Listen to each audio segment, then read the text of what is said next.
Halloween week, everyone. Hope you guys had a fun Halloween or will have a fun Yeah. Halloween and are safe and eat lots of candy. That'll be good. Hi. Uh, let's get things started then. Welcome back, ladies and gentlemen, to the Whatnauts review show. This is number 129. I just mentioned that off mic. I don't know why I forgot that so soon. But this is our weekly book club style podcast covering all sorts of different genres and different mediums. We have a little bit of everything for anyone. This month has been our horror month, so we've been covering some spooky stuff here since it's getting close to Halloween.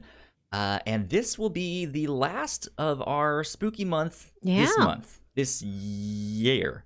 We covered a show called Typewriter, which is available on Netflix, but it is a horror show from India. So that is an interesting thing. We're going to be talking about that. My name is Kyle Springer, and I am joined, as always, by Melissa Wilkinson. Hello. How are you doing, Melissa? I'm okay. I ate a cupcake for breakfast. Oh, man, I had Pop-Tarts. It was Oh. great. No, I actually had a cupcake with breakfast. Was Pop-Tarts the Ah. entirety of your breakfast? For now, yeah. Okay. Breakfast Just part one. enough to, like, wake me up, yeah. Yeah, Right? wake you up inside. But what about when you second can't wake up? breakfast? Right? Yeah. What kind of Pop-Tarts do you go for? I usually just go for the frosted strawberry. That's Classic. usually my The go-to. platonic Pop-Tart. Yeah, well, some people would argue that the platonic Pop-Tart is the unfrosted cherry or strawberry or What? something like that. They are heathens. That's all I have to say.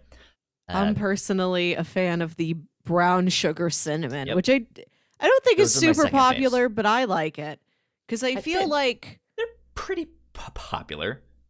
I've heard them be derided before, but this is why I like them because a fruit flavor can vary wildly depending on how much actual fruit is in it. But cinnamon is Sure. always cinnamon. Nobody's using a fake cinnamon for any reason, so it's the most Well- consistent flavor across the board. It's most consistent in that it only has two styles. Right? Yes. There is the like Hot spicy cinnamon, or like the hot plain. one, yeah, or there's like the oh, let's have apple cider cinnamon. It's fall, you know. Yeah. There's that kind too. So there you go, good stuff. Well, Melissa, we are about to talk about Typewriter. I pitched you a number of foreign horror shows this week. That was my theme. I first was gonna go for like really scary stuff, and then I found some good options for stuff that people may not have seen. And one of the ones that I pitched was a show called Aries. That one we did not pick, but I went ahead and watched that on my own time. How do you have all this time? I watch things constantly. I do stuff while I'm working, Ugh. in air quotes there. But yeah, I watched Aries. I do at least want to mention that here at the start. Okay. How did you It was- find it? Fine. It was okay. It was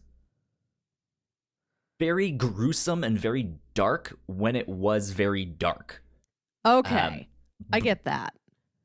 It kind of comes out of nowhere in the sense that it has the whole like eyed wise shut kind of creepy cult vibe thing going on, and it's a good show. It's well acted and such, but it's slow.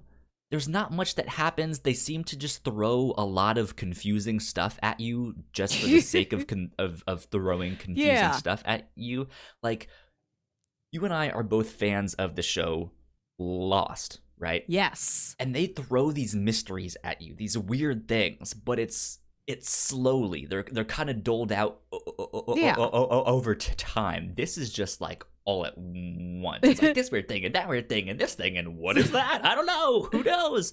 So it's unsettling you, but it's not settling you towards a different place where you should be. It's just like, I'm just not in the place narratively I'm meant to be. Where was that unsettling thing supposed to take me? Nowhere. Yeah, and just a confusion void. That was a Dutch show on Netflix. Still good if you do like the creepy cult vibes. There's some interesting stuff in there. I do have to say the finale was very strong. That was like, good. This is weird in the way that I want to know more. Like, nice. What is happening here? But yeah. Was that a limited series or is it ongoing? Yeah, I'm assuming it's ongoing because it didn't end in a conclusive way. But yeah, it was 8 episodes. They were only half an hour each, so it's still a pretty short show. But yeah, good stuff there. So that's that. But we're here this week to talk about Typewriter. Which I mentioned is an Indian show, also available on Netflix. It's a Netflix original. This is one. It's hard to ask. Like, well, what was your history with this show? How did you find it? Or something? I was just searching on stuff, and I was like, oh, okay, this works. But Melissa, you picked this one. Why did you pick this one? Because Aries sounded too dark. And we just did Hannibal earlier this month, which is like all of the real darkness I can handle for a while. By the way, I should also say I binged watched season 2 this week as well, and I'm done with that, so that was a lot. Wow. I never even finished season 2. I still got to get back to that. I like Hannibal, but it's so heavy that I have to take it a very little bit at a time. Indeed. Yeah, Aries sounded too dark. The other show you pitched me, I think, was a South Korean show about zombies, and zombies just do nothing for me Kingdom as a horror concept. And I was interested in Typewriter because I know India's got such a thriving entertainment scene, and I hadn't seen any of it. Yeah, I'm not super familiar with most of their cinema, whether it be Bollywood or their action stuff. Like, I know they have a rich cinema scene there, but I just don't know what there is. So this idea of like foreign horror shows was interesting to me, just to see like what else is out there. What do other countries do? It was a good idea like that. So yeah, I have to say, watching the trailer on Netflix and then watching the actual show, this is not what I expected. This show. What did you think it was? Because I didn't watch the trailer. I thought, well, I knew it was a show kind of about a haunted house, a haunted typewriter, so to speak. But the trailer didn't focus on kids. And this series kind of revolves around a group of kids. Like, I knew that kids were in there, but it didn't make it seem like they were the central focus. Yeah. Which they are kind of in this show. And yeah, like I thought it was going to be much more of a drama, much more serious, and maybe a little bit more scary, just because of the things that they showed. It's like, okay, this looks like an adult show. Like, they're not really going to hold things back, and that's not necessarily wrong. Yeah, but it's not what I expected at all. And I have to say, I thought this show was a delight to it's so fun. Watch. Yeah. It's hard to place this in just like one slot of like, this is a horror show and that's it. It's like, well, it has horror parts, but I genuinely laughed out loud at some funny scenes. Yeah, it's great. and yeah, there are some like very serious scary moments and some Yeah. adult themes and stuff like that, but then yeah, it focuses on this group of kids who are more like the Scooby gang, and there's Yes. times it feels like a Disney Channel original movie in the best way possible, right? Yeah. And so it's just this like, it seems like a show that the whole family would like, but then there's some cuss words and some maybe Yeah. questionable moments. And again, these scary scenes are genuinely scary. They're very well done. Yeah. Yeah, so I was surprised by this show. It was not what I expected at all. Yeah, it's got these 4 kids at the center of it, and then it also has this cast of adult characters, and they're all investigating the same mystery just from different angles. It's kind of like a Stranger Things, where your main characters Almost, yeah. are these young adults, but the show doesn't pull the adult stories down to the kids level or put the kids in like situations far outside of their grasp. Like it's really well toned, I think. Yeah. Yeah, or just because it has such a good mix of stuff that Yes, it's just yeah. like yeah. There's not really a specific tone set. That makes sense. Which is interesting because we'll talk about that first scene, which I think for the most part would normally set the tone for most shows. Like here's the opening 5 minutes, and in a way it kind of did, but yeah, there's so much in this show. I'm glad we watched this, and I'm glad that this was the end to our spooky month. Yeah, this is a good finale. Indeed. Do you want to do plot synopsis that we can get on to spoilers after that? Yeah, this show takes place in contemporary India. I don't know exactly when, but I think the show is from the last couple of years. Yeah, well, they mention a certain movie yes, in there, so it's very that's right, they recent. Yes, it's from like last year probably. And there's these couple kids that have a ghost club, and they believe that this local house is haunted because there used to be a writer who lived there.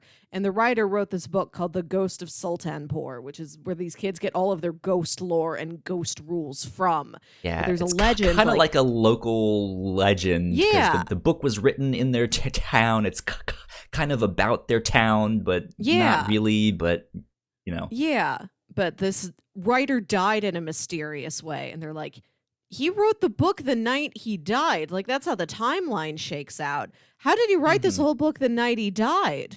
Ooh, was he possessed by his spirit? Is this ghost lore coming from an actual ghost through the man? Did he write it after he died? So the book is Mysterious Origins, and the kids are fascinated with this house. They want to go investigate the house, which is this beautiful old mansion that's been left alone for a couple years. But then the family moves back in to the mansion. It was like that writer's granddaughter has like returned to town and is moving back into her family house. So the ghost club befriends her kids.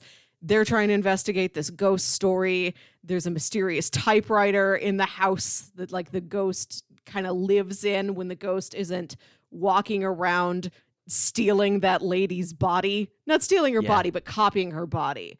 Yeah. So there's like a shapeshifter element to it. Yeah, and there's like, what's the deal with this typewriter? What happened to that author? And this woman's like, I remember so little of my childhood. I feel like there were secrets being kept from me. Now that I'm back home, I need to figure out the whole story.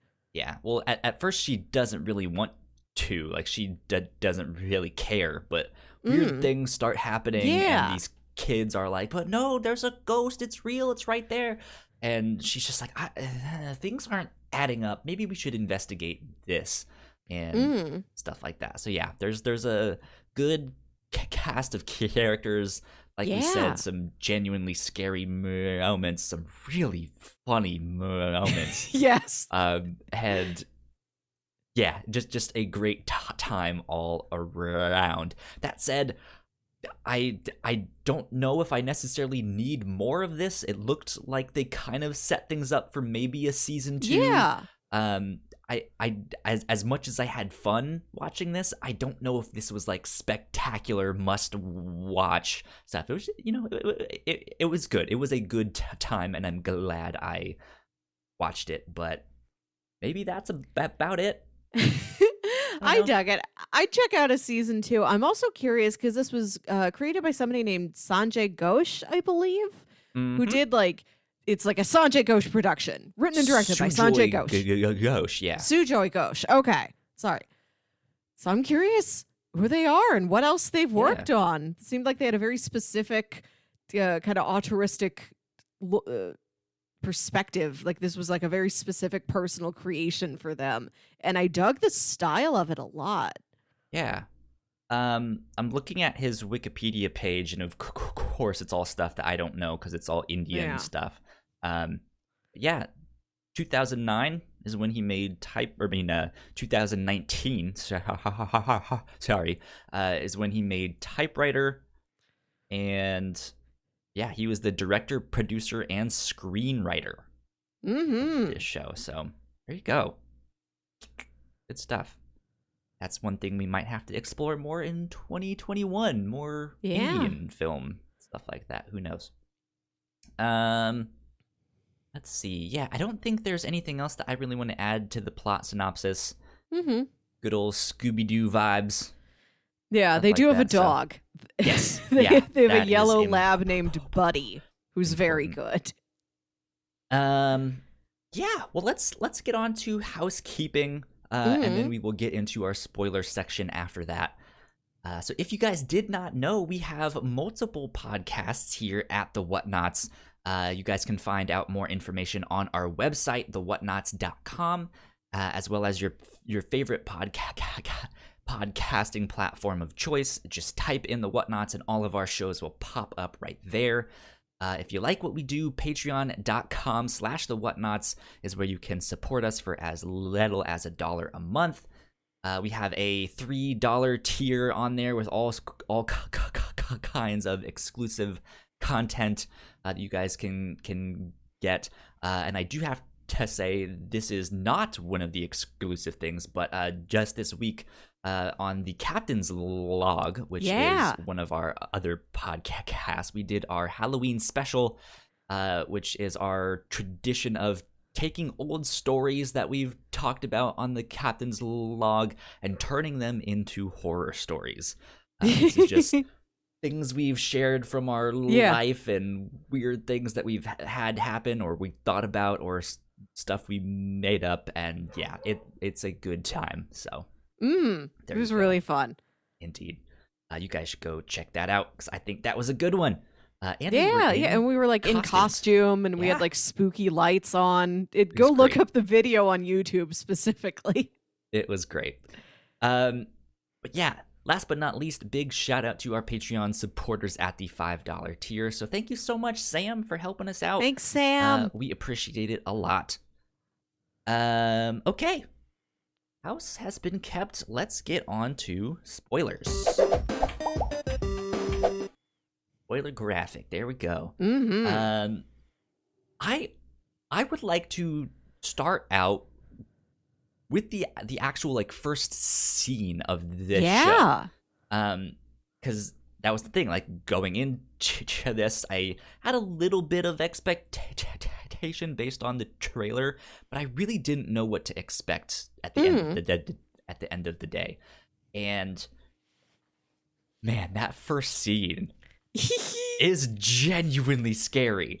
Yeah. I was freaked out. I was just like, oh, no, thank you. I am done. House, burn the whole thing. I am not living in that house. Never would. And I was then going into the rest of that show expecting that to be the tone of the show. And then it immediately switches to these young kids. And they're getting up, they're in hijinks, and they're on this like boat that they're not supposed to be on. And the guy comes back, and he's like, "Why are you on my boat?" You think the kids just have like a cool clubhouse, and then this guy, he has like a one fake leg. You're he hobbles up, and he's So yeah, get off of my boat. And they're like, I love that these kids are like, let's hang out in a stranger's boat and that'll be our clubhouse. Yeah, We're not going to hang out at he won't any of our care. own very nice houses. Yeah. So it's a interesting start, but that first scene, oh man, it's so Yeah. the first scene starts out with the author of the book, The Ghost of Sultan Por, and he's writing the book when his daughter comes in, and His and granddaughter. she's just like, and she's just like, I can't sleep. I think there's a ghost in my room or something. Like, I can hear it crying, all that stuff. And he's just like, you just looked. There's no ghost there. But okay, well, we'll put you, back to bed. And he has this whole song and dance thing, which is really cute. Of like, first we turn on the light, then we check behind the door, Yeah. And it's really sweet. And he puts her to bed and tucks her in and is about to leave the room when she says again, I can hear the ghost. It's underneath my bed. And he's just like, we just checked. There's nothing here. I don't know what you can be hearing. But he's like, fine, I will check once more. And so he gets down on his knees and he looks underneath the bed, and the camera pans down, and you can see his granddaughter underneath the bed being like, she's on top of my bed, I can hear her.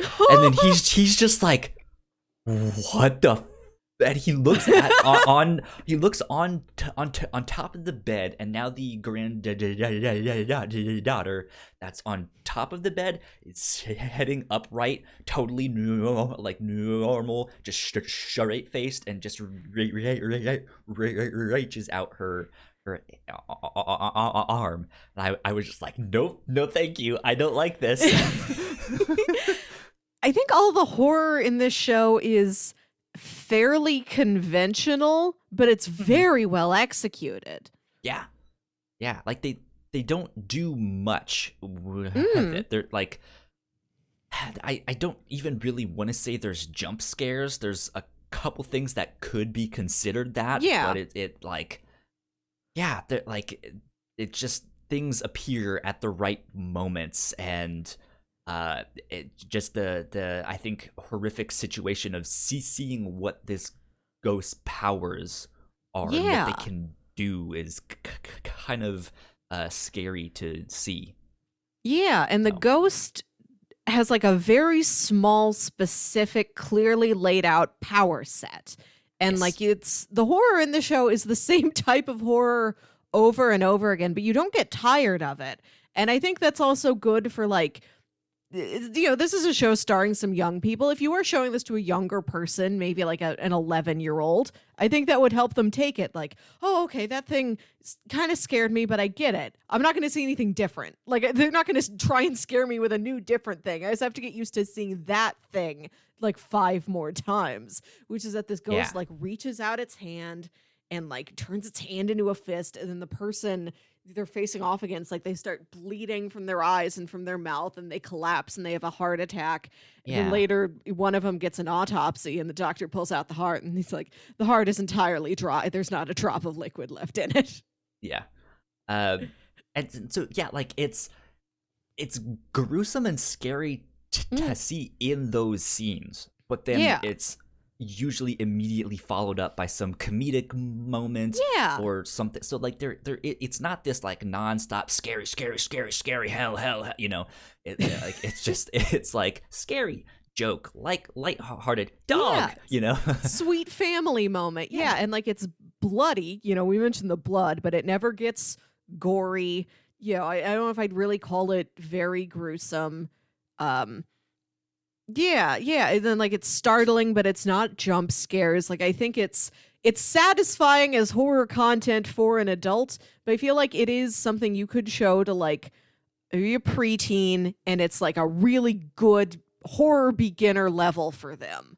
Yeah, indeed. It's I keep mentioning Scooby-Doo, but it's like, what if Scooby-Doo was a little bit more grown up? and Yeah. had some actual scary stuff in there. Yeah, So. the first episode is called 4 Kids and a Dog. So I think the creator knew exactly what he was dealing with, and like that was probably one of the inspirations. Yeah. So let's continue on the path with this ghost here. So most of the story takes place in modern day times, but kind of the whole thing that they are investigating is what is happening in this house, what happened to the author, and now what is this ghost up to? Like, wow, why is there this ghost here?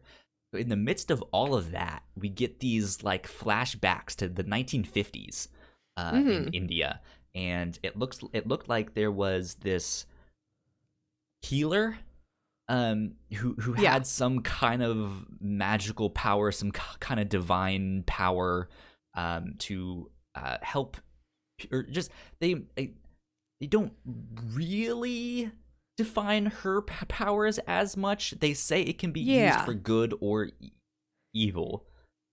So my guess was is that she can mercifully kill people. We see the power used later to maliciously kill people, but like, she can heal people's pain, I think. And like in this case, she's taken to see a very sick old man, and he's like, I want to end this. Please, I trust you. I know you will do this kindly. Please end my life here now before my sons mess with my will. You know, I want my will exactly as it stands now. I know if I get older and sicker, they might push me to change it. Mm-hmm. Yeah, so she's doing that, and she heals this guy, and like you said, he doesn't want his sons to mess with the will. But the day or so after she heals him, the sons come knocking, and they're just like, what the hell, dude? Like, he left everything to you, someone who's not he left everything to the daughter. The 2 sons wanted everything divided between the 2 of them. He wanted to leave everything to the daughter, but he was thinking that the sons were going to change it so that they would get the inheritance. And then after he healed him, they came to the healer saying he changed his will. He left everything to you. Oh, I don't remember that. Okay. Yeah. And then he was like, I don't understand. That shouldn't happen. He left everything to the daughter. And they were like, what? So we were never going to get this stuff anyways? Like, yeah. And so that whole family is upset, and they have this like vendetta against this woman. And they start messing with her son, and she does not take kindly to that, and they end up burning her house and stuff like that, and she just decides to fight back and is like, hey, like, this is it, I'm giving my son my powers so he can grow up and rule the world, is what she said. She's like, go rule the world, like, you can do it, you know. Because she's always been this very trusting, benevolent, merciful woman. She's like, the powers are to be used for good. You know, I want you to be a charitable, selfless person. But then as soon as the community turns on her, she goes to her son. She's like, I always believed that good would win out, and it looks like it doesn't. So if you want to get anywhere in the world, I want you to survive. I want you to thrive. I want you to have a good life. If you have to be evil to do it, then go do it. Here are all my powers. Use them how you want. Yeah. Which he kind of doesn't, though. Like, he doesn't necessarily become a bad man until the end is kind of what I got. Like, so they go to investigate this kid that now has the powers, who's now grown up. Yeah, so there's a flashback in the 50s and then a flashback in the 80s, I think. Right, yeah. And he has friends at his house that we learn are ghosts. Yeah. And it seems like these are missing people, but it's unclear if he was the one that abducted them, or if he, like, killed them himself, or you know, if these people died on their own somehow. It's a little bit unclear there. There are dead bodies in his basement. So this There's this policewoman who comes to his house Mm-hmm. because she's seen him and she's like, oh, that's the guy. Like, that's this murderer we've been looking for. So he's got to have killed at least Okay, a well then, couple yeah, people. So she goes into his house, and we stand have seen corrected. him before, like sitting around talking to all these people. And then she comes in the house, and he's like, "This is my family," and she's like, "Sir, there's nobody here." Yeah, yeah. And then later they find all these like fairly freshly dead bodies in his basement. So he probably killed them, or who knows? Yeah, I think most of them had like the blood on their faces, so it was probably his own doing that killed them. Yeah, so he has all of them, but he's just like hanging out, playing chess. Like he's kind of minding his own business besides murdering people and stuff, right? Yeah. Like he doesn't have like a vendetta against certain people or stuff like that. He's just like, I'm gonna kill some people so I can have some friends. Yeah, some he doesn't seem to have.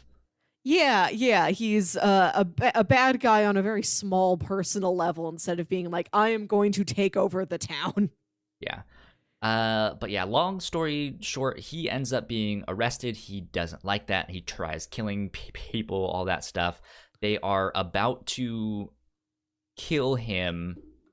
They did kill him, right? And then they take him to the author's house because he's fascinated with his story. No, they have him in jail, and the author kind of gets word of his story, and he's like, I can use that for inspiration for my story. So he goes to interview him, and that's how he starts his story. But then he dies, right? Then the dude that dies. Yeah, so the author, Madhav Matthews, is talking to the fakir.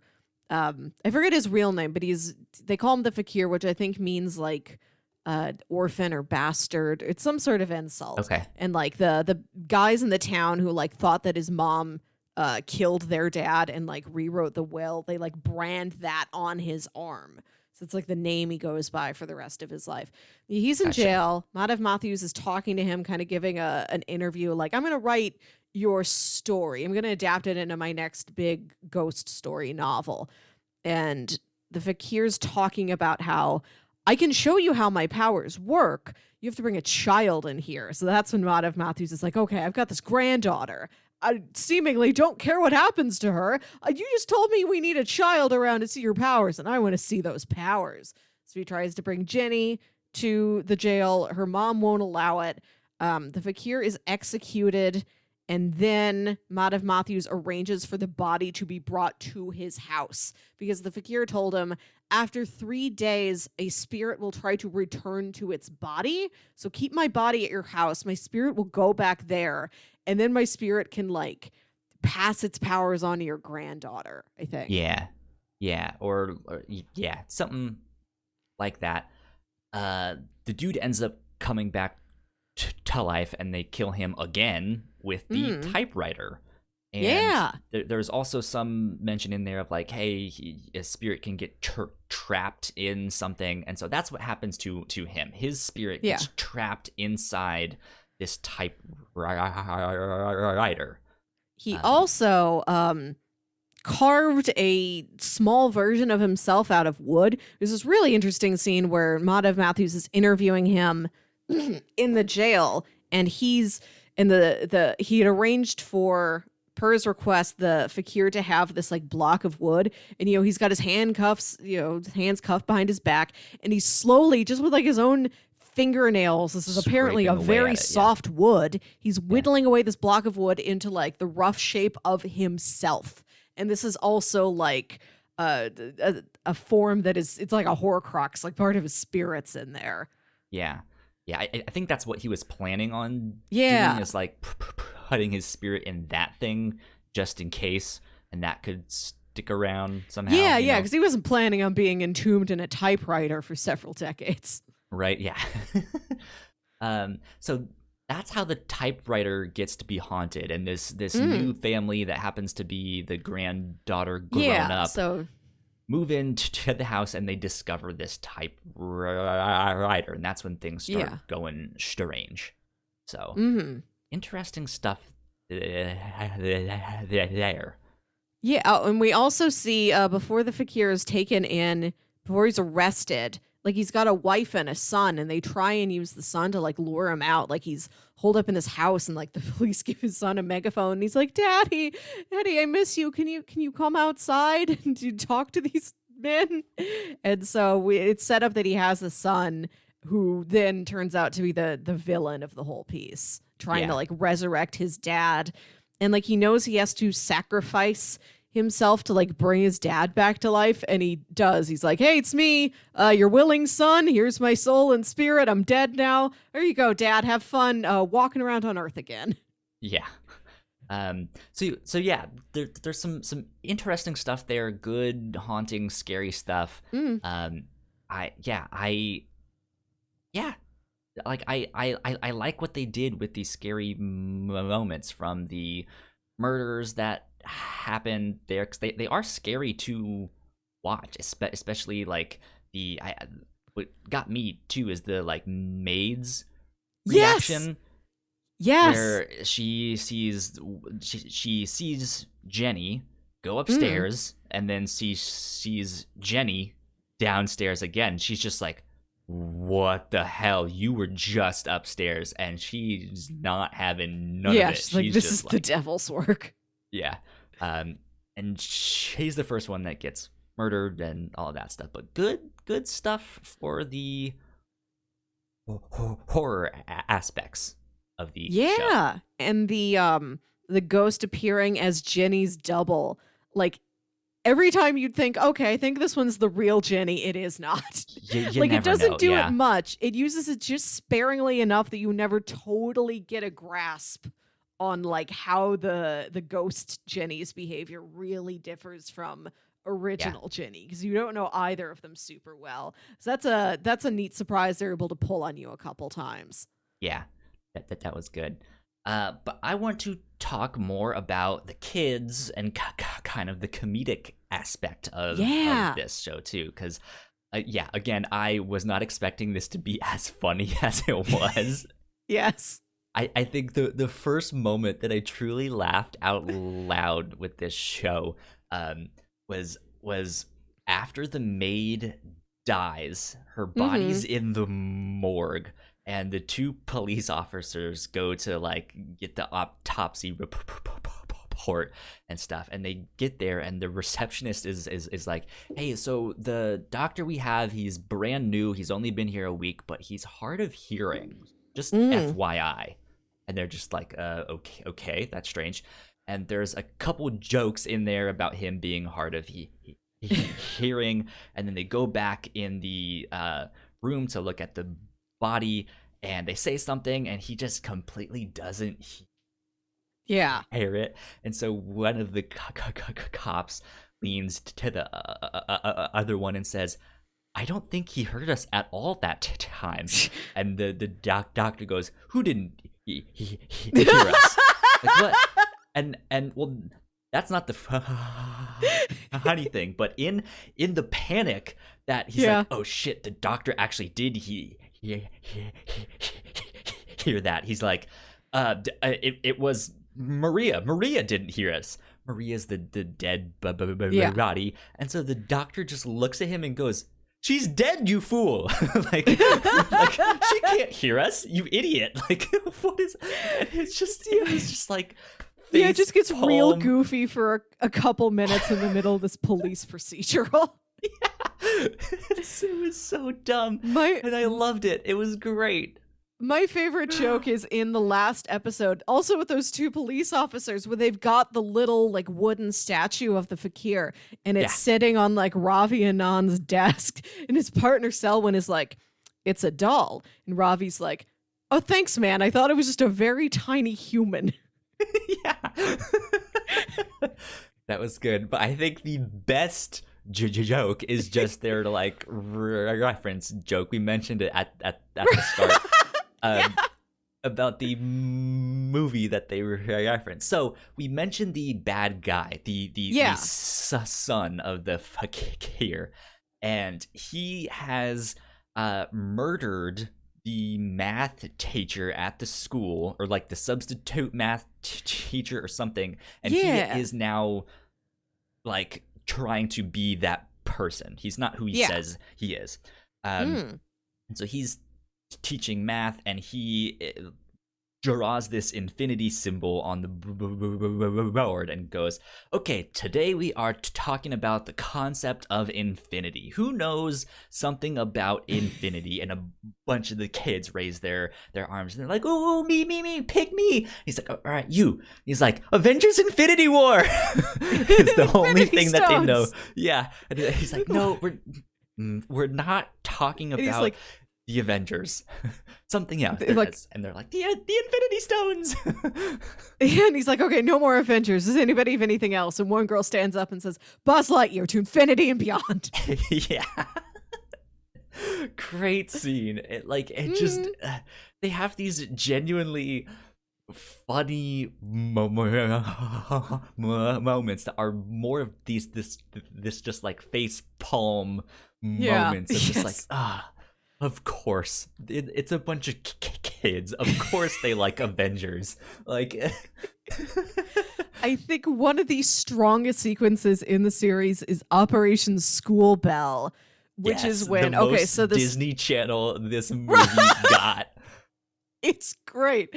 So Maria, who was the maid that was hired to take care of Bardez Villa, this haunted house, she has died. The fakir ghost killed her. And the kids have heard about this death in their community. They're like, oh boy, this is our chance to see a ghost. They don't know this lady. They're kind of sad she died, but they're mostly like, ghost opportunity. Here we go. And they want to go to the woman's funeral to see if the spirit will try and re-enter her body, because that's what the fakir told Madhav Matthews. He put it in the book. They all know the book. Yeah. Yeah. So. So they're like, oh, her funeral is at 3:00.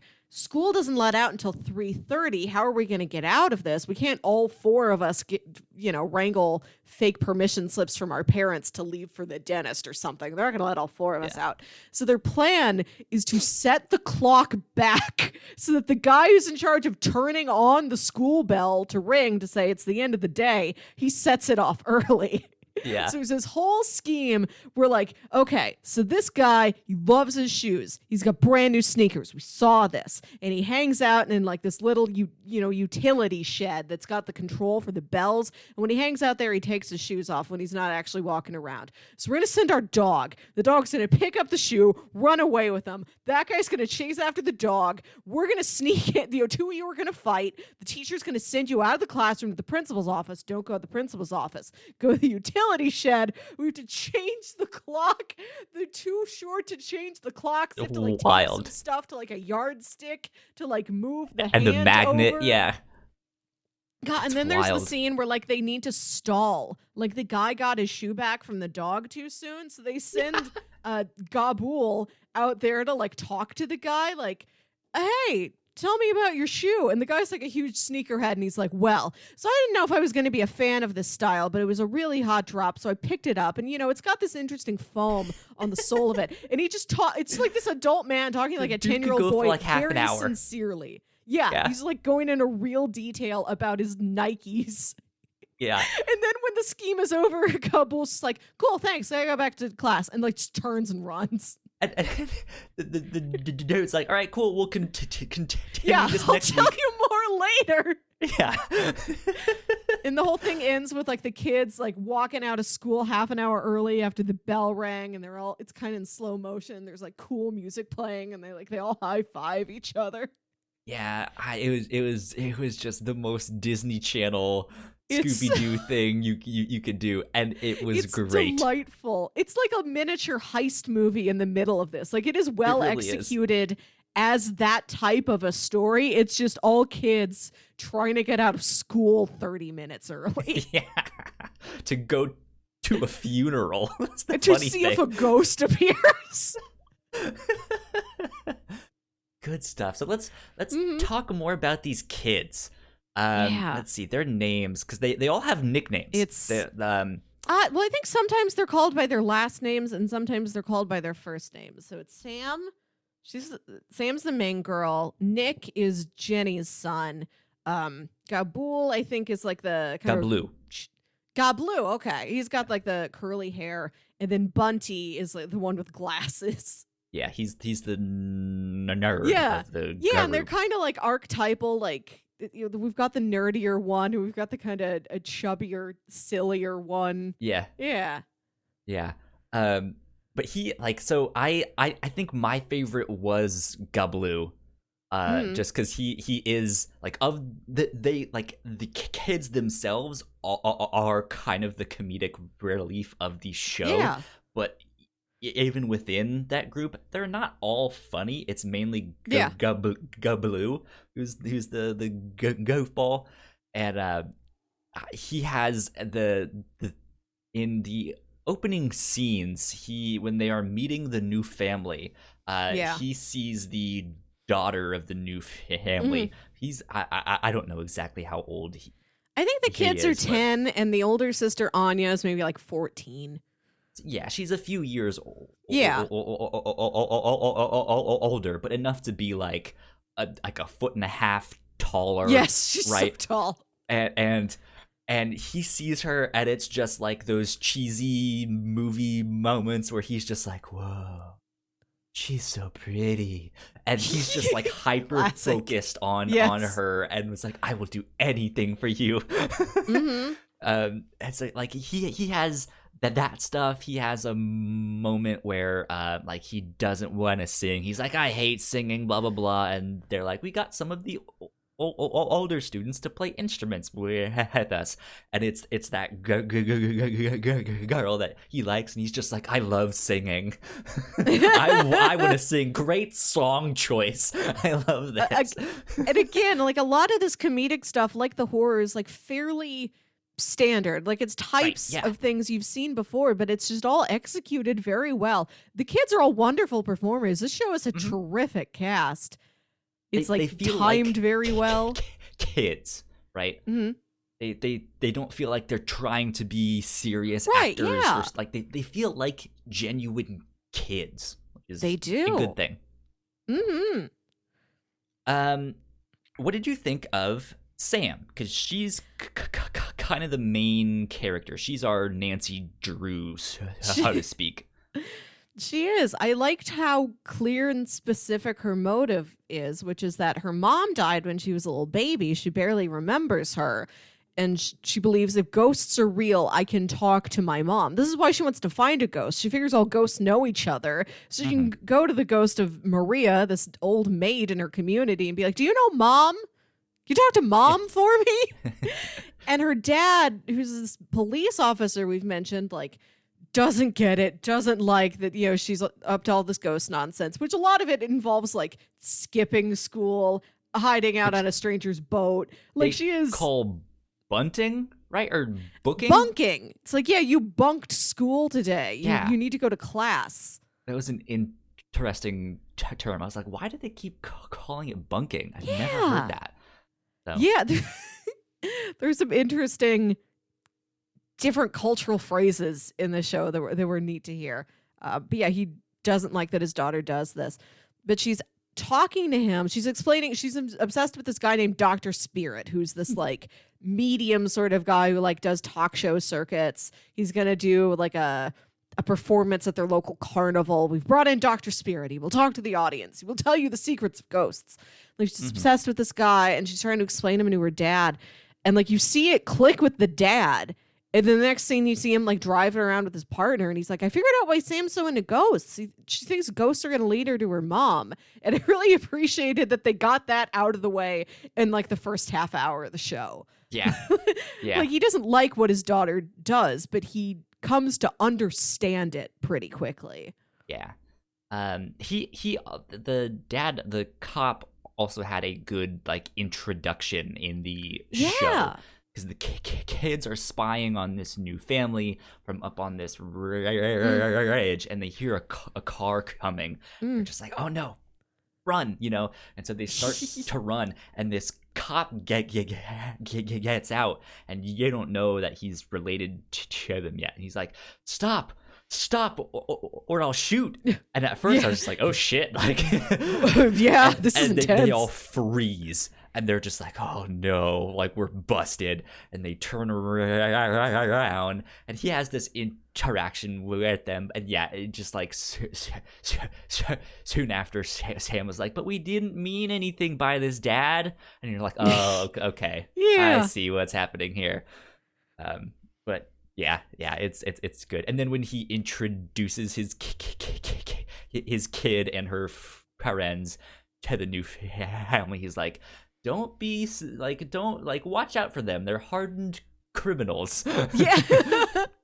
Yeah, Sam has been so gung-ho in her pursuit of ghost adventures that like no adults trust her. Like she has such a strong reputation by the beginning of the series, where Dad's like, she's jokingly, he's like, she's a hardened criminal, but like they skip school, and like the priest who's in charge of their school's so mad at them. Like the other kids' parents, you could tell, like don't like them hanging out with Sam.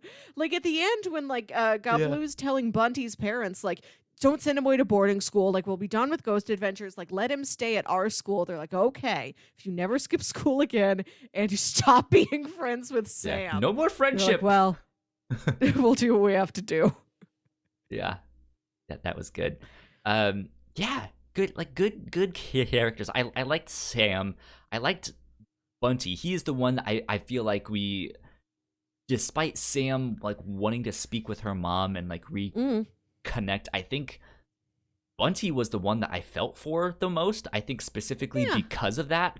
Like, he's not necessarily the one being all gung-ho. He's not necessarily the one that is like, yeah, let's go on all, he's not the most excited, but he's also not dragged along. Like, he wants to do this stuff. Yeah, he seems curious, like academically curious about ghosts. Yes. Yeah. So he's there. He wants to be there.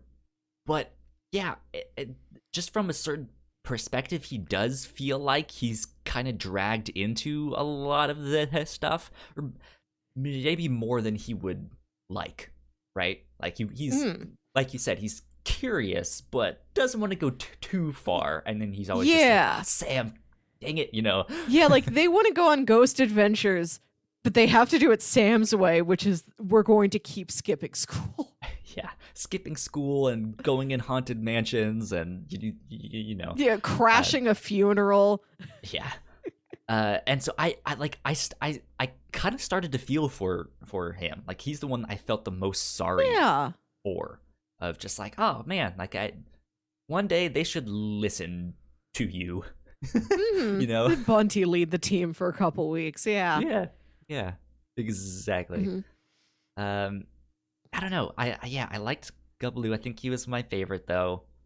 What did you think of Nick? Nick's just sort of sweet and normal. Yeah, he to me he was kind of the inconsequential one. So he's their in because like he lives in the haunted house. Yeah. Which you would think he would go from the like, well, I don't really want to do that. Like, it's my house. There's nothing there, to being like, oh my God, guys, there's something here. We need to go now. But yeah, like he just seemed mostly inconsequential. Like, he was really only there to be the in of like, now we know someone on the inside. Right? He's nice though. I think the most inconsequential character was Peter, Jenny's husband, because he has this subplot that doesn't go anywhere. Okay, so we're introduced to like, there's this ghost that takes Jenny's form. And so you see Jenny, she's at home, she's calling Peter at his office. And then like the secretary intercoms into the office saying, hey, your wife is here to see you. And we're like, oh no, he's going to have to talk to like demon ghost Jenny who might try and kill him. Yeah, or maybe that's the regular one and the demon one called her. Was Who the knows? Demon on the phone?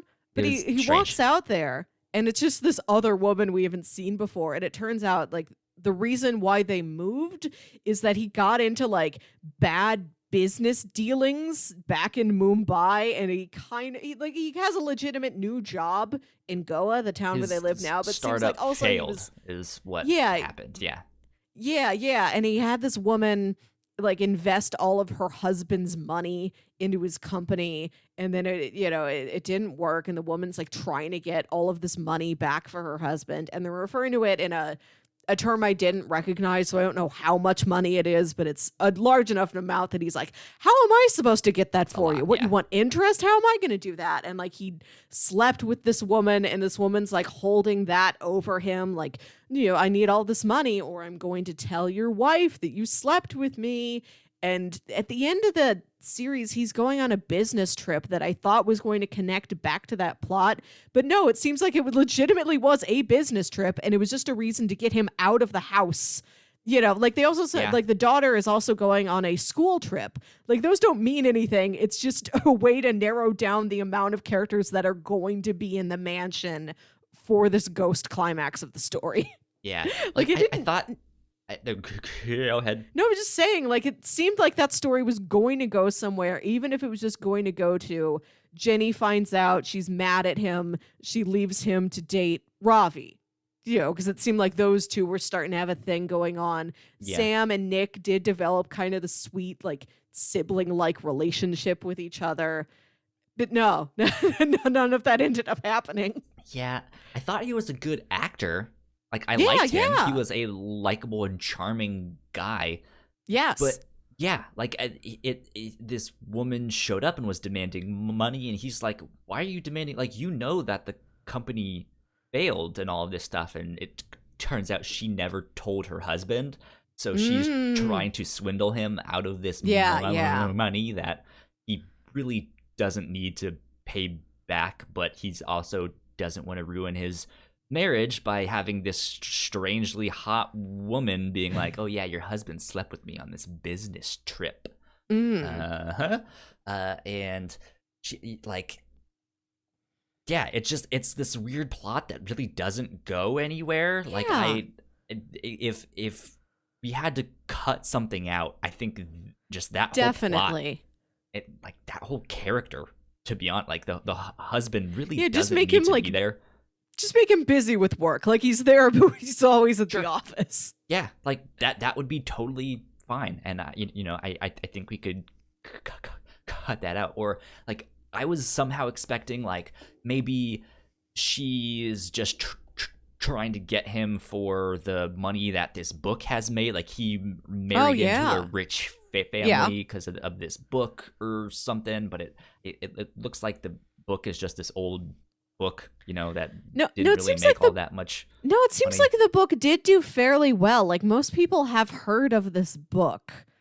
Like, it doesn't seem, and like, also a local thing. So, well, I think what it is that Madhav Matthews is a well-regarded novelist in general, but this last book is it seems like people think it's kind of a weird one. They don't know if he really wrote it, and yeah, maybe that one is just a local curiosity. But they do talk about how, the author was so powerful. Like, he was able to pull the strings to, like, get into the jail, talk to the fakir, get him that block of wood that he wanted, and then sneak his body back out. Like, he was a powerful man, which may lead, may be tied in with his books were bestsellers, and he does have all of this money.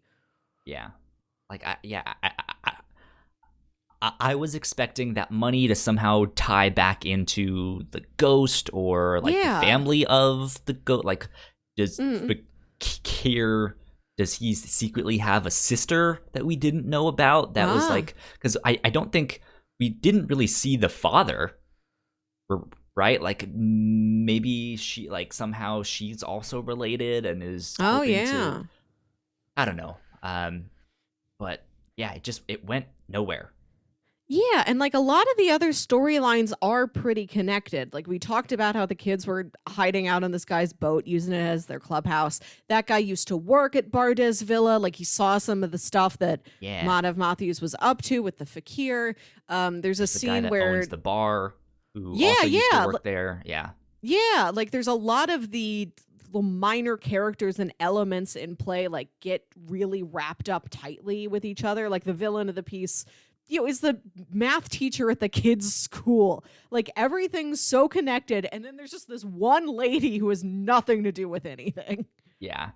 So I'm wondering because it looks like they kind of set things up for a season 2. Um, Yeah. which I don't know if that's going to happen yet because this came out in 2019, so it's still pretty new. But again, they only did 5 episodes of this, so it's a short thing. They could do 5 more coming soon, but I guess with COVID, I'm Yeah. wondering if that also pushed things back. Who knows? Heck, maybe they'll do it, but they'll wait a couple years. By the time it's like safe enough to film the whole thing again, maybe they'll be like, okay, we're just jumping forward in time in the story, and now all the kids are Maybe, in high yeah. school. But so yeah, so the villain of the show is the son of the ghost, the Yeah. here. Which we don't find out, which you suspect, but you don't find out until the final scene. Yeah, yeah. I liked his scene where he was in the bar and killed the guy in the bathroom. Like he had a strong introduction in that. Like Yes. a lot of these characters have really strong introductions of like, oh, this horror scene right at the start. Wow, that was scary. These kids, man, they sure are like Scooby Doo. The cop, like, oh, he seems like a good cop, like but he's also their father. He's sweet. He's funny. Like they have these good introductions, and this math teacher who's not the math teacher has a good introduction. Like he's in this local bar, he has this like very calculating attitude, he seems mysterious, like I kind of liked him as a character, but then by the end of it I was like, oh, he's just kind of crazy and fixated on getting his ghost dad back. I wish he was more math focused, because that opening scene in the bar, he's talking about so he's like paid one of the movers that was like moving the family stuff into the mansion. Like he paid that guy to like, okay, I know there's this old typewriter in a box in the attic. You need to get it and like bring it to me, sneak it out. But then the daughter finds it and she's like, oh, cool, an old typewriter. Mom, can I keep it? And her mom's like, okay. So like the guy wasn't able to get the typewriter out of the house. So Emmett Roy like corners him in the bathroom of this bar and he's like, look, I didn't get it for you. Sorry. Can I still get paid for the effort though? And he's like, no, I'm not paying you. And the guy's like, well, if you're not paying me, then I'm going to tell the police that you were going to pay me to steal this typewriter. And then Emmett Roy has this whole conversation with him about like the probability of things. Like, okay, I understand that there's a high probability that you would encounter a police officer, that you would tell them this, that they would believe you, that they would find me, et cetera, et cetera. Yeah. But what if we change the probability? What is the probability of you dying right now before you can tell anybody? And like they're in this bar bathroom and he's like running, he's like turned the tap on. He's like got the faucet running while he's giving this talk to him. And then he like takes the guy and pushes him into the sink. His head cracks on the sink and then he like slips on this puddle of water on the floor because the faucet's been running. Yeah. Like that is a very cool, sinister, but not excessively sinister scene. Yeah, it's a powerful really opening. Good. It's a good villain setup. Like I've said, like for a preteen audience just getting into horror storytelling. Mm-hmm. The weird thing about his character is, how did he survive that fall? Holy moly! He fell like... he jumped off of a cliff to follow a burning car, which had the typewriter inside it. Yeah, he was fallen for a good long time. This would have at least had to have been like 10 stories up. It's a high cliff. It's a big one, yeah. And somehow he survived, and that's at the end where he sacrifices himself. It's unclear if he dies, but he does sacrifice himself, and is like, "Here's my blood. Here's my soul." All of that stuff, and it fixes the typewriter. So the ghost is still there. He's still around. It'd be cool if the ghost possessed his body and we got a season 2 with that actor still in it, because I did really like him. Yeah, I mean, yeah, well, the show is called The Typewriter. I guess it does say it needs a child to like do all that stuff. So I'm wondering if he's gonna be like he's a grown man, but he's still my child. Like Yeah, keeping the magic rules here. yeah, it's Maybe it's still, child it's, just means less than 40. We don't know. Younger than you, maybe. We've yet spirit to find of the law, out. not not the letter of the law. Yeah, I think this is a show with a great cast, like really sincere characters that you care about. And Mhm. one example I really want to highlight is in the flashback to the 1980s when the police capture the fakir. So there's this, you see him walking through the town and you see this woman like take notice of them. And then she like goes in this guy's house to borrow his phone and she calls the police station and you find out, oh, she's another police officer. This is like her day off, but she calls this other officer and she's like, I just saw the fakir. I swear it's him. I'm like at the house down the road. She's like, I'm going to go watch the house to make sure he doesn't walk out of there or anything. And the other officer's like, no, like hold back. Like I'm going to be there as soon as I can. And like they have this logistical, like how are we going to corner him kind of conversation. And then at the end, one of them says, okay, I love you. And like hangs up.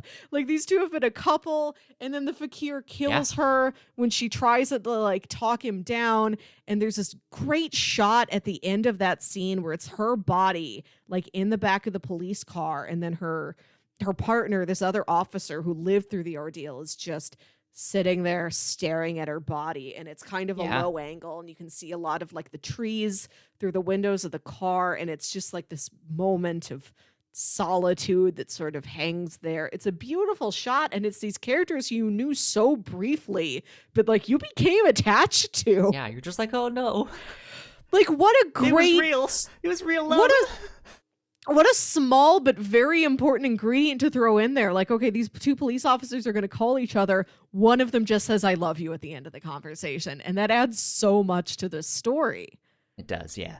Yeah, it's good. It's good. It's a great cast. I never felt like it was too much. Like there is a whole like adult cast and the younger kids. With only 5 episodes, you would think that you wouldn't get to know them all. Which, yeah, like you said, like they just had like each character has some scene or some moment. Yeah, it's just like, oh, this is really endearing. And yeah, it is. I don't feel like you leave the show being like, oh, well, I didn't know who this character really was. Like even the father of the family, that were like, his whole character can basically be cut out. Like, again, he's still likable. Like he's a charming guy. The scene where he's dancing with his wife and he's just like, I got moves. It's just like, this is great. Like even if I like he him. is this guy who like maybe had bad business dealings and he did cheat on his wife, and like he's kind of a good dad. Like he doesn't always believe her when she's talking about these things. He's a little condescending sometimes, but there's other times where he's like, when he's on the business trip and she mentions, just kind of in vague terms, like, oh, I'm just kind of worried about some stuff happening. He's like, do you want me to come home? Like he has these bad things that he's done, but it doesn't seem like the show is vilifying him entirely. Right. He does have these good moments. We never get to see much of that older daughter because she's like not in the same class as the other kids. Like there's all these adults and those group of kids, and she's kind of in the middle and has like very little else to interact with. But she's apparently got this boyfriend back in the town they moved from, and this isn't a storyline that goes anywhere, but it doesn't need to be. You just see her like texting with this boy, and he's like, I wish you could come visit, and she's like, I wish you could come visit. Yeah So they each have these moments, and I think it really helps the show stick the landing. Right? I think if it didn't have these likable characters and stuff, it would just kind of be like, okay, I guess it was a ghost story. It was funny, I guess, but right, yeah, it's just like, oh, it was scary at times. It was funny. There were some good characters. We liked them all. Buddy was great. What a good boy. What a good dog. Sweet. Right? Yeah, and it was very charming. I also want to talk about the visual style of the show, because this is a very good looking show as well. Like the camera uses a lot of these wider angles where you get a lot of the background in it. And like, there's beautiful buildings. Like the mansion is beautiful, but also like the schoolroom has a lot of character in it. Like the police station has a lot of character in it. They're just like very well designed settings.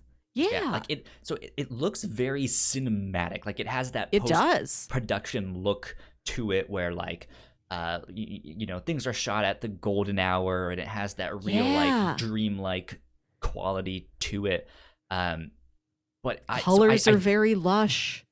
Yeah, but I don't know because the Wikipedia page is saying this is a web television series, but it's also saying that it premiered on Netflix. Maybe it was based on like web shorts or something.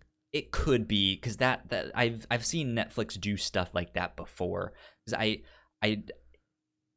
it's hard to tell these days when something is truly a Netflix original and it's not something that Netflix bought the rights to and then just slapped on the Netflix original sticker, right? But I do tend to watch a good amount of like foreign content on Netflix, especially crime shows, and they've done that before where it's like, this is a Korean show. It aired on Korean television, but Netflix is picking up like the international rights there and distributing it that way. And then I've seen them like buy the rights to something and then just do their own version of that. So I don't know if this premiered, but like for a web television series, if that's the case where it premiered online somewhere and was just like, watch it on YouTube or something. This looked great.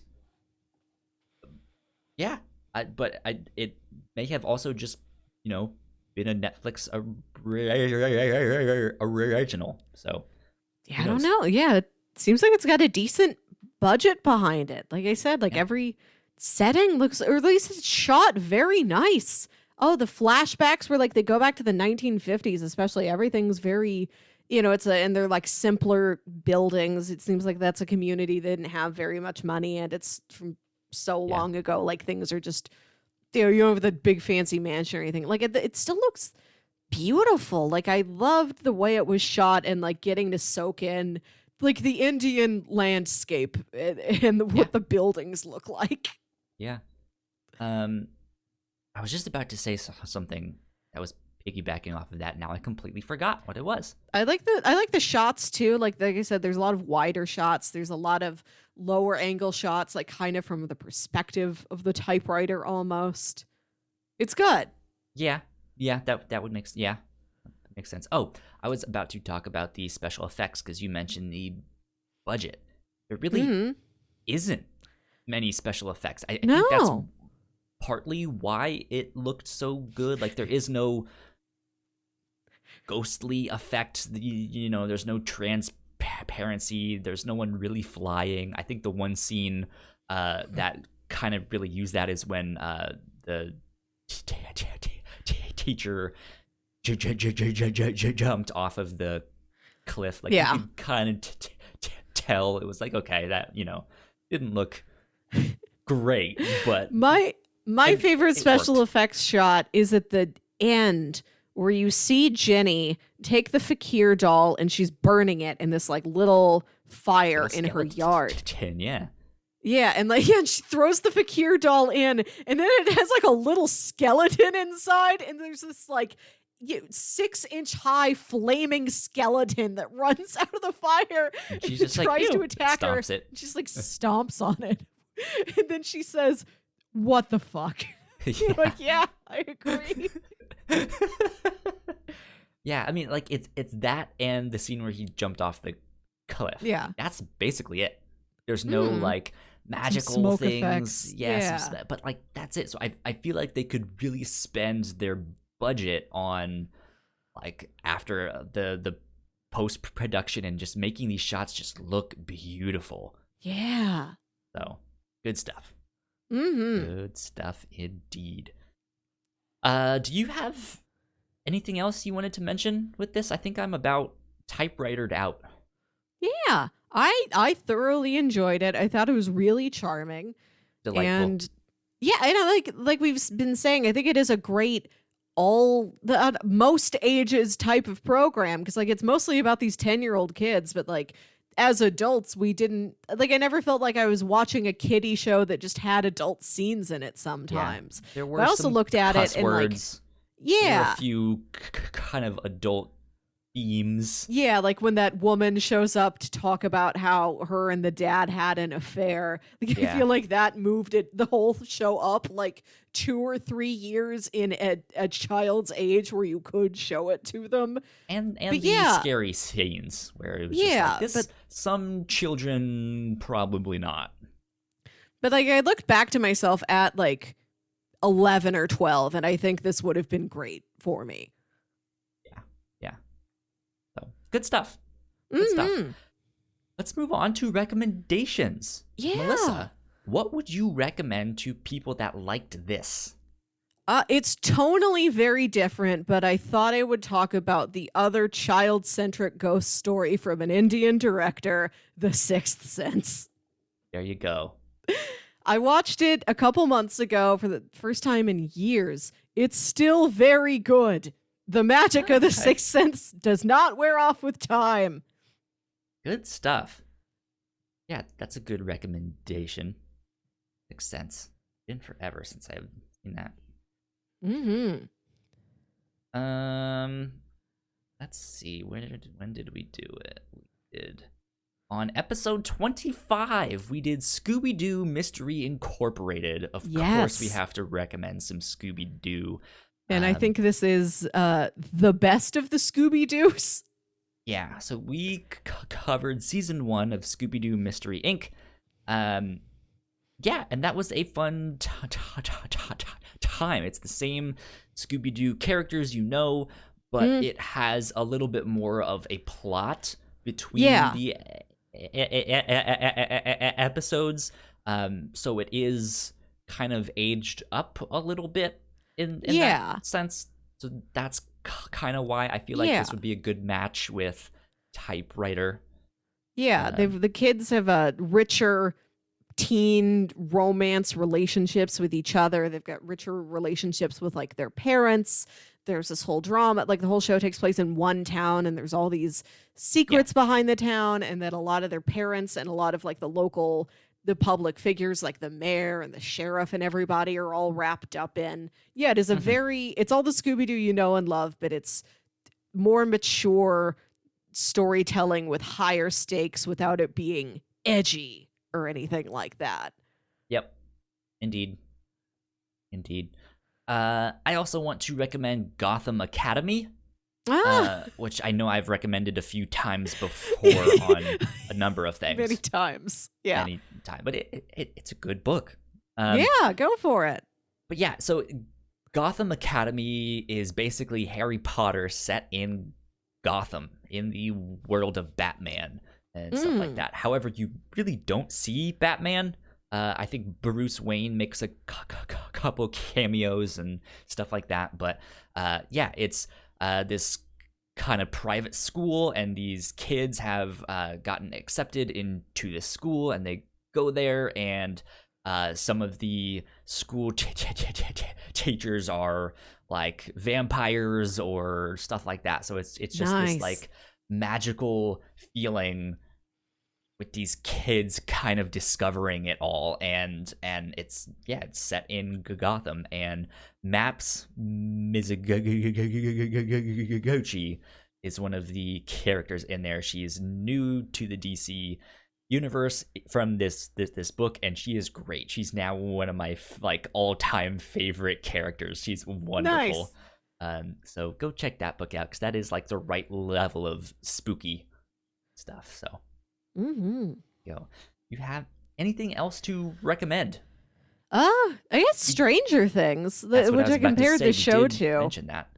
I think that's like a close reference point for this in the terms of the tone and the structure. If Stranger Things was, instead of being a sci-fi story, it was about just one ghost, and it was set in contemporary India instead of 1980s American Midwest. Yeah. Yeah, you've kind of got Typewriter. Good stuff. Good stuff Mm-hmm. indeed. Yeah, so Melissa, Yes. next week we are going Yes. to be continuing our coverage of a comic called Irredeemable. About a month ago, we covered the first 4 volumes. We will now be covering the next 3 volumes this next week, volume 5 through 7. Okay, we broke it down 4 volumes, then 3, then 3.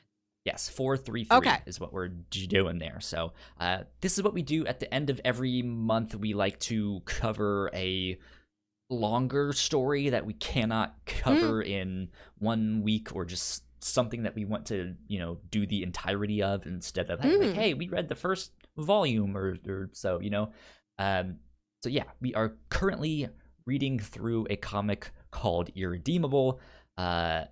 Go check out our coverage of the first 4 volumes. It is pretty great. It's about it's about the world's strongest superhero that one day goes bad, and the rest of his team has to figure out what happened, why it happened, how can we stop him.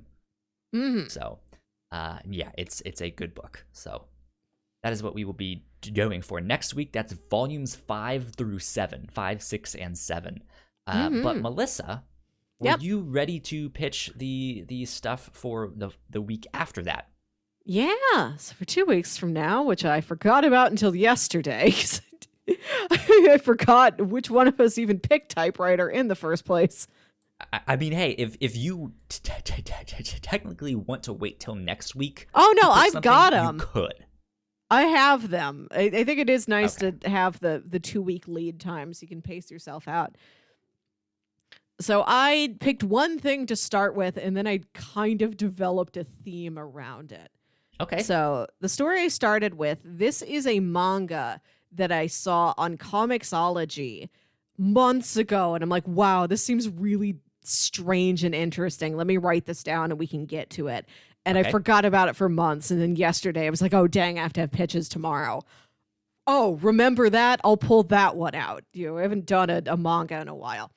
So this is a manga. It is a Comixology Unlimited original.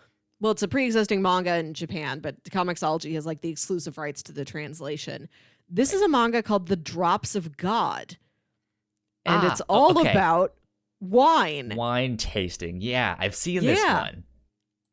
And the description for this is, few comics have ever exhibited such sway over the economics of an industry as The Drops of God, the legendary wine comic that dictates wine market prices worldwide, is now available in English for the first time. A wine critic and his adopted brother must compete against each other to determine who will inherit their father's estate. A wine collection featuring 13 heaven-blessed wines. Shizuku Kanzaki is the son of a recently deceased world-renowned wine critic named Yutaka Kanzaki. In order to take ownership of his father's legacy, an extensive wine collection featuring some of the most rare labels of the last 30 years, he must find 13 wines known as the 12 Apostles. Oh, that works. And the heaven-sent drops of there God. were 12 apostles, and then the one then the God betrayer, one. and then the 13th one. Okay, that adds up to 13. That his father described in his will. So it's a wine treasure hunt. Despite being an only child, Shizuku is not alone in this unique wine hunt. He has a competitor. Issei Tomine, a renowned young wine critic, was recently adopted into the Kanzaki family and is also vying for this most rare of prizes. Interesting. Yeah, I've seen this one in Comixology Unlimited. I've thought about pitching it, but in the idea of just like, we should do that someday. But then I haven't thought about it more than that. Yeah. Like I said, I saw it ages ago, forgot about it. I think the premise is really interesting. We have previously on the show enjoyed Chowdown Champs, which is a shonen sports manga about competitive eating. That one and was this wild. Seems like the less cheesy, like kind of classier version of that where it's just all about wine. And I read like the first 20 pages of it, and it is like real high-end wine knowledge, and they're very poetic in how they describe the wines. And I'm curious to see how this oak and lavender. Yeah. I'd like to learn about wine. So I'm pitching this, and I don't know anything about the comic or like where various story arcs break down, but I thought I would pitch the first 4 volumes. Sure. Okay. Seems about right to me. So I had that, and I thought, can I pick out a theme that goes around this? And then I saw something new on Netflix. I'm like, I can tie those things together and then come up with a third thing. So the theme is characters with a very specific interest that they are in a competition about. And then we can secondhand learn about this thing that they're interested in. So let's secondhand learn about wine. And now let's secondhand learn about chess. I thought so. The Queen's Gambit? Yes. Yeah. We probably saw the same ad as we went to Netflix to watch Typewriter this week. This is a brand new show. Advertising this one, yeah. Yeah, I had not heard of it until I logged on yesterday because it came out 2 days ago. It's a brand new Netflix limited series. This stars Anya Taylor-Joy, and she is this orphan in, I think, the 1950s or 60s. And she has this amazing talent for chess. She's a chess prodigy. And it seems like also maybe the homes she has been in have not treated her very well. And she's hooked on sedatives. Like, she's hooked on all these pills, and like she's started drinking already. So her private life is a mess. But she's out there trying to show the world that this teenage girl from nowhere can be an amazing chess champion. And it's set against the Cold War. She's competing against all these Russian chess champions. Yeah, it just looks like a really pretty period piece. Like, just like fun settings to look at that you've never been in, because nothing looks like that anymore.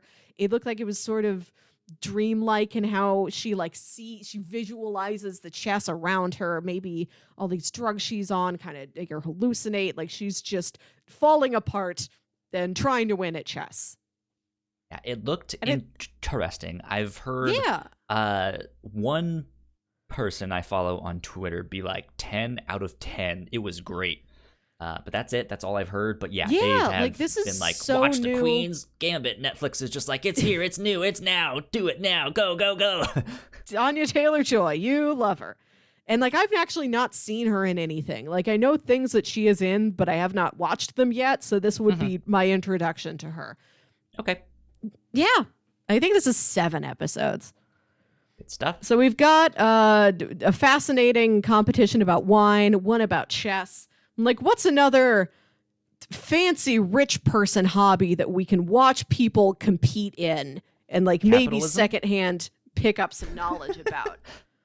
And I thought about one of my favorite films, Christopher Guest's Best in Show. Have you heard of this? I have not heard of this. This is a movie about a dog show, like one of those dog breed competitions. Right, yeah. And Christopher Guest, he's one of the guys in Spinal Tap, and he's directed these series of films that are these mockumentaries where pretty much all the dialogue is improvised. This is a movie I love. I've struggled with whether or not it would be a good candidate for the show because we'd critique the writing, but here it's mostly improvised, which feels like a different realm. Maybe something more difficult to critique. We haven't really dived into documentaries because it's a little bit harder to cover or critique, I feel like. Yeah, the closest we've come is when we read the nonfiction comic Hip Hop Family Tree, which is just a comic version of the history of hip hop. Yeah. Yeah, this is a very, very funny movie. You just watch these different people from all these different backgrounds with all these different dogs go to this very important kind of kennel club style dog show, and it just follows them and their stories, and you see who wins. Interesting. I love it. Okay. I think this movie is hysterical. It's a weird type of comedy, and I don't know if it's for everyone, but I thought I would throw it in here as option 3. Good stuff. So Melissa's theme is high society, things rich people do. Fancy competitions that we can maybe pick up a handful of facts about secondhand. Okay. Um. Well, you know what? I think I am definitely going to go with choice number 1, Drops of God. I think it's Yes. a good time to go into a manga since I don't think we've done one in a while. But yeah, this one just seems interesting. A manga about Yeah. wine and wine tasting, and they seem very enthusiastic about how important this wine manga is. Yeah, I think it's wild that, it says market prices of wine worldwide are dictated by this one manga. Wild. Yeah. So yeah, we'll read that. The first 4 volumes of that is what we will read in 2 weeks from now. So be on the lookout for that. Next week, however, is Irredeemable, like I mentioned. I did forget to mention, though, that we normally do that at the end of the month, Yes. which is what we would have been doing this week, but we pushed it back, so it's technically at the start of November. Yeah, so we the comic is chilling, but it's not Halloween material. Exactly. So, yeah. Next week, Irredeemable 5, 6, and 7. The week after that, Drops of God, volumes 1 through 4, which is That's reading available to on do. Comixology Unlimited. Yes. So, there you go. Good stuff. I'm excited. I'm excited indeed. Melissa, where can the people find you on the internet? You can find me on Twitter and Instagram at Wilkywit. That's WILKYWIT.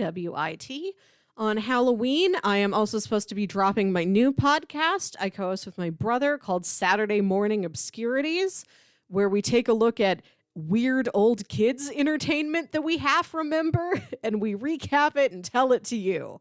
So we're supposed to drop on Halloween and with 2 episodes, even though we'll release bi-weekly after that. We got 2 to start with, and one of them is a spooky episode. Good stuff. That sounds fun. Yeah. Sounds fun. You guys can find me at Yo Kyle Springer on Twitter and Instagram. You guys want to stay up to date with our shows, we are at the Whatnauts on Twitter. Go like, share, subscribe, tell a friend, tell a foe, sell your soul, do something spooky. I think we're 94 subscribers now on YouTube. Thanks, one person. Inching ever closer to 100. We're hoping to get there by the end of the year, so if you could help us out and spread the word and subscribe to our YouTube channel, that would be amazing. We would appreciate it a lot. Because, we're hoping to get that vanity URL, so it's not some big long list of alphanumerics and stuff like that. We want something simple and easy. Yeah. But that being said, that wraps us up for episode 128? 29. Yep. 129 of the Whatnauts review show. So we will see you next week. Bye. Bye.